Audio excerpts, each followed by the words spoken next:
দেশের উত্তরে পাহাড়ের গা ঘেঁষে এক পুরনো দুর্গ আজও দাঁড়িয়ে আছে। কথিত আছে এখানে হাজার বছর আগে রাজারা রাজত্ব করত। কিন্তু সবচেয়ে রহস্যময় বিষয় হল দুর্গের এক প্রাচীন দরজা, যা কখনো খোলা হয়নি আর কেউ জানে না তার ভেতরে কি আছে। ওই দুর্গটির নাম কালো পাহাড় দুর্গ। পুরনো লোকেরা বলে দুর্গটি তৈরি করা হয়েছিল এক প্রাচীন রাজবংশের জন্য। তবে সময়ের সঙ্গে সঙ্গে দুর্গের বহু অংশ ধ্বংস হয়েছে, আর এক প্রাচীন দরজা আজও অচল, তবুও কেউ সেটাকে খুলতে পারেনি। লোকমুখে শোনা যায় দরজার ভেতর গোপন ধন বা ভয়ঙ্কর অভিশাপ লুকিয়ে আছে। গত দশকে কিছু গবেষক ও ইতিহাসবিদ ওই দরজা নিয়ে কাজ শুরু করলো। তারা বলল দরজার কাছে একটা ছায়া দেখা গেছে, যেটা ক্যামেরায় ধরা পড়েছে।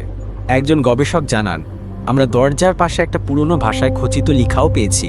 তাতে লেখা ছিল, যে দরজা খোলে সে সময়ের সীমানা ছাড়িয়ে যায়।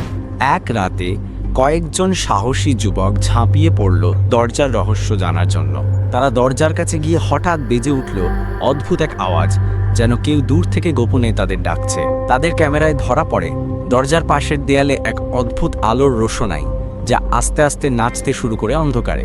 পরের দিন ওই যুবকরা বলে, দরজার ভেতরে যাওয়ার চেষ্টা করেছিলাম, কিন্তু হঠাৎ আমাদের স্মৃতি ঝাপসা হতে শুরু করলো, আর পিছুটা না নিয়েই আমরা ফিরে আসলাম।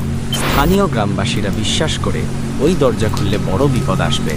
তারা বলে পুরনো রাজাদের আত্মা এখনো পাহারা দেয় সেখানে, আর দরজার ভেতর লুকিয়ে আছে এমন কিছু যা মানুষের বুদ্ধির অতীত। সেই জন্য কেউই সাহস পায়নি দরজাটা খুলতে। বুড়ো দুর্গের গোপন দরজা আজও বন্ধ। রহস্যের আবরণ ঘিরে আছে পাহাড় আর ইতিহাসের ছায়া।